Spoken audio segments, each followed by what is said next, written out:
Okay, so our leather has cased. It spent a little longer in there than I had anticipated, maybe several hours, but that's good enough to go. So what I've done now is I've taken the pattern here and transferred it onto a piece of tracing paper, or you can use vellum or something like that. I've experimented with my 3D printer making patterns like this out of PLA plastic, and then just taking it and pounding it down onto the leather to get that pattern. I just haven't done it with this particular holster yet. So, anyways, I am going to give it a little spritz here and line it up. Alright, and then I'm going to take, I've got a stylus here. This is a, it doesn't say it's Craft Tool Pro, but it is 8059. It's just a little stylus, like a little ball that I use to transfer the pattern. So let's do this.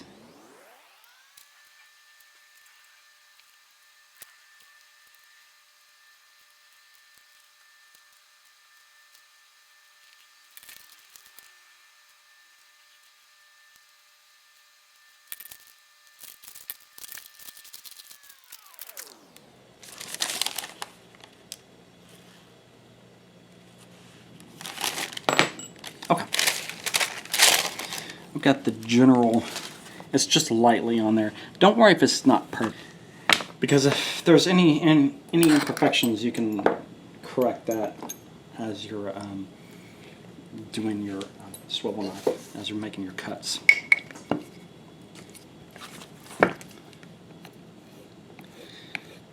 And I have learned that it really pays to have a pretty nice, to get a good high quality swivel knife. I started off with kind of the cheapy ones that Craft Tool sells. This is a Craft Tool Pro. It's not the greatest, but it's really a step above what their kind of base models are. But one thing you got to do no matter what is make sure it's stropped, and you're going to do this frequently. You want it to be as polished as possible so that it glides through that leather. Alright, hopefully I can get this so that it's... Alright, so we'll make our cuts now. And I usually start off with the petals. And again, if you're looking at tracing and it doesn't look exactly the way you like it to, or like perhaps maybe you made one petal a little too short, or you didn't quite follow the lines on the pattern, this is the time to fix that. So, here we go.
The key is to keep the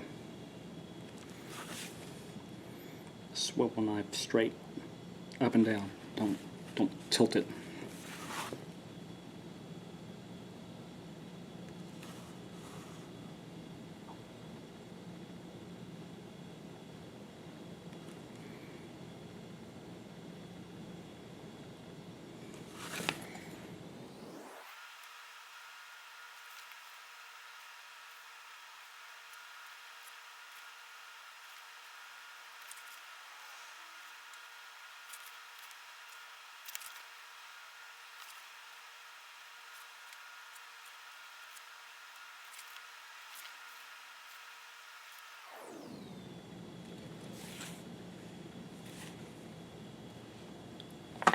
Okay. Can you see that? Yep. Get it in the camera. As I was cutting it, I noticed that the leather was still a little more damp than I would prefer. So before I start actually tooling on it, I'm going to let it dry a little bit longer. That saddle soap just really does a good job at holding moisture content in the leather. So hopefully with all these cuts that that'll kind of let it dry out a little bit quicker. So we'll be back. Okay, so the first thing I'll do, whenever I have a holster where a large swath of it is being tooled, I will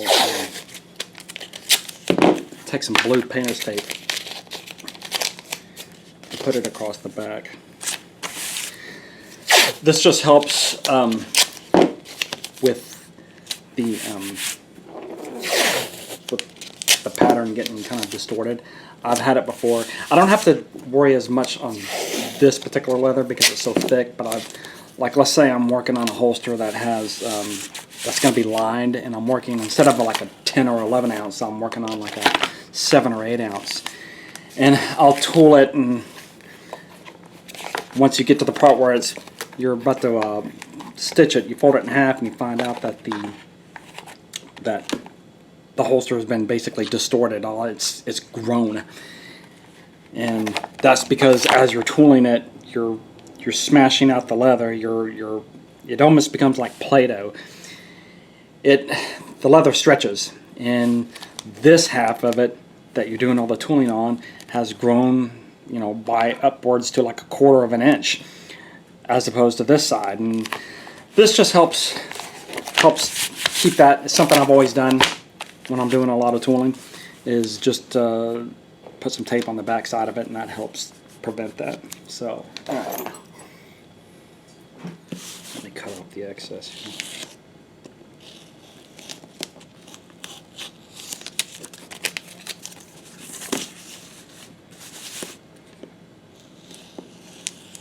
I'm on the website I'm looking at here. Okay, and right off the bat, I'm going to deviate a little bit. He's got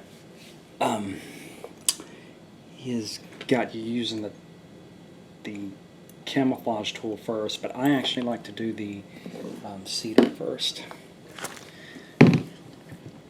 And when you're doing this holster, what's kind of a handy thing to do is to, if you want to kind of start and practice on something, start with this middle flower here first, because that's actually going to be covered by the holster loop anyways.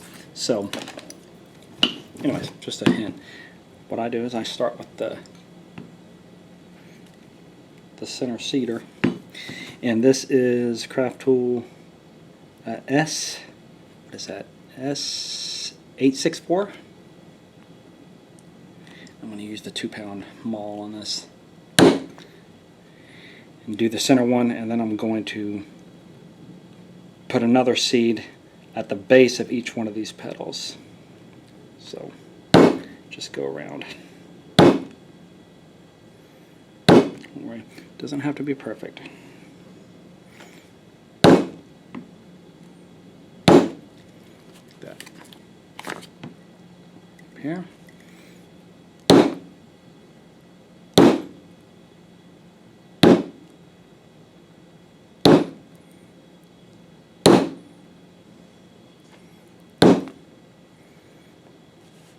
Bottom.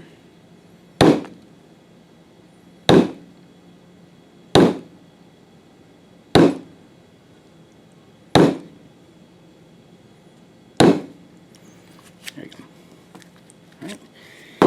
All right. What's next? Now I'll do the camouflage. Okay, this is Camouflage Tool. This is Craft Tool C431. And the way I do this,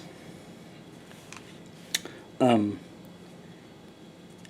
just going to put it right there and leave a small margin around that seed that we put at the base there.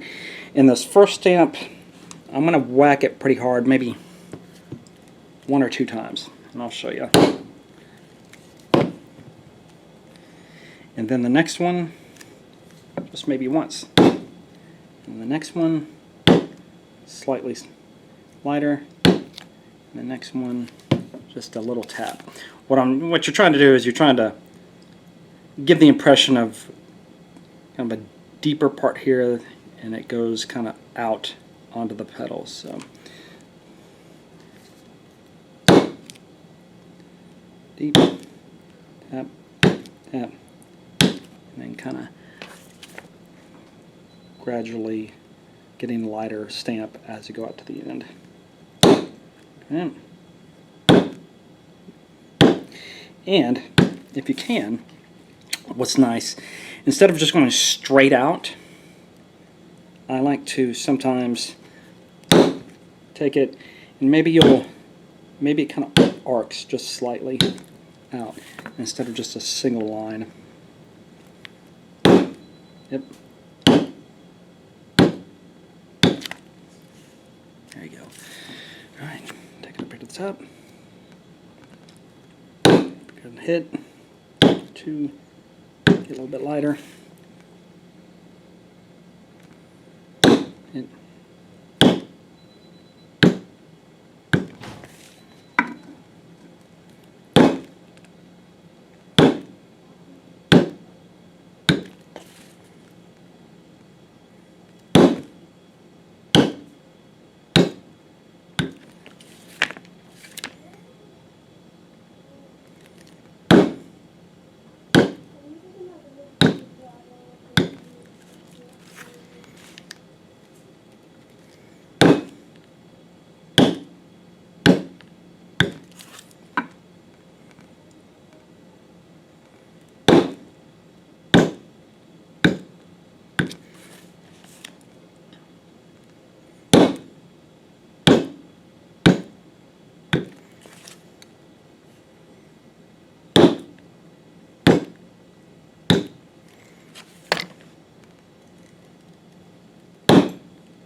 Okay, let me see. That has a set.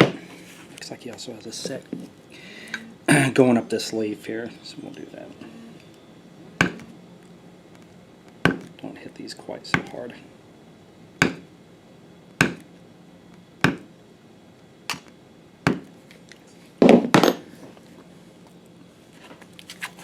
So it should look something, I'm not sure if I got that on the camera. It should look something like that when you're done.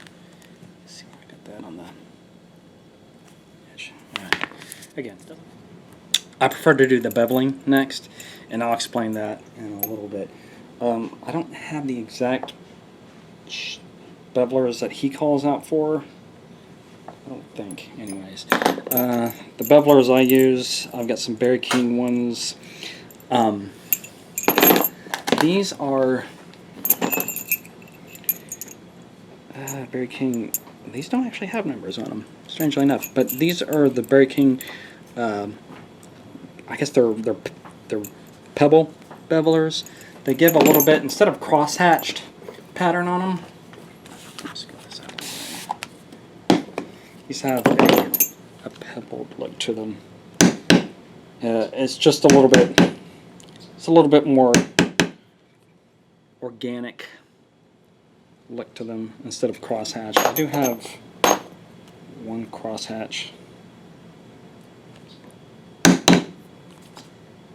Like that. I might have a couple of those. But anyways, beveling, I hate doing beveling. For me, it's a necessary evil, but you know, what can you do? It's just really, really tedious. And I'm going to do that next. Just go ahead and knock it out, get it out of the way, and then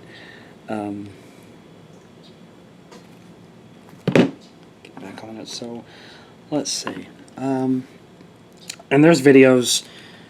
There's lots of videos talking about beveling and whatnot. So if you want to take a look at that, let me go ahead and just start working it into this pattern here. And I'll speed this up for you, since I'm sure you don't want to sit here and watch me do this.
now switch to the what is this? The Craft Pro 8205. This is a shallower crosshatch. While I'm doing this, it's often helpful. I've got this shooting bag as a counterweight to keep the leather from moving around on me. I'm going to use the 2-pound maul for this.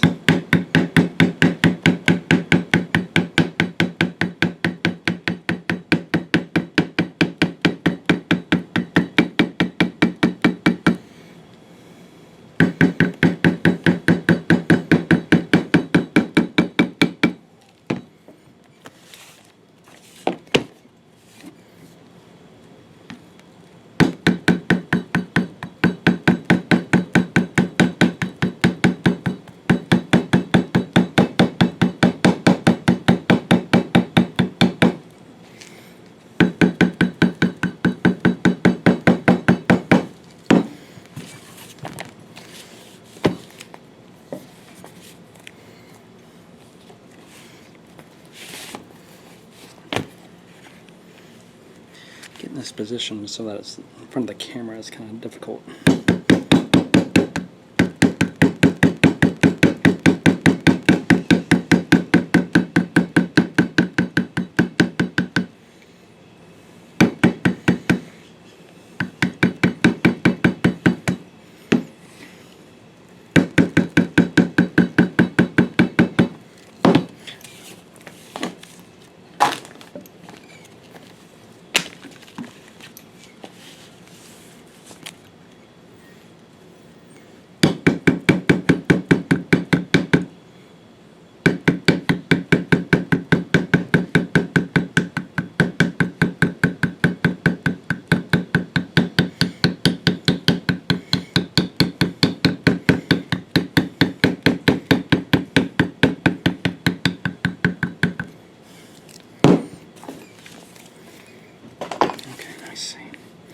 I think he also, does he?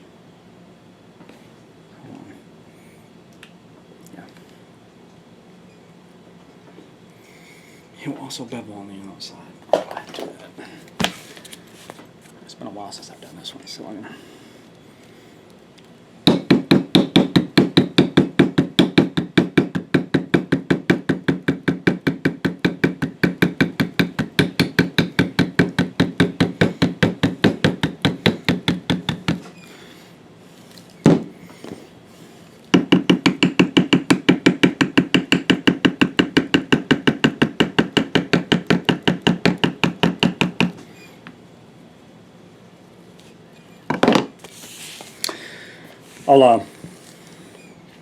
Sometimes when I'm doing these long runs like this, I'll go back and run the beveler almost like a push beveler along what I just did.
This outside edge is going to get the Boehner and mule foot stamps anyway, so I'm not too concerned.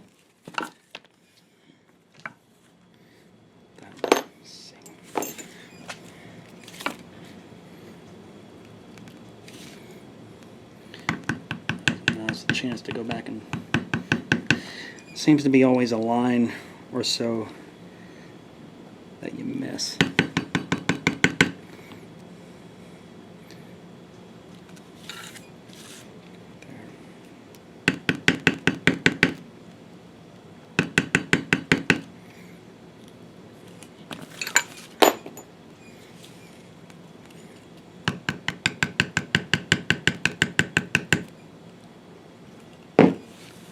There you go. Okay. So that's what we got so far.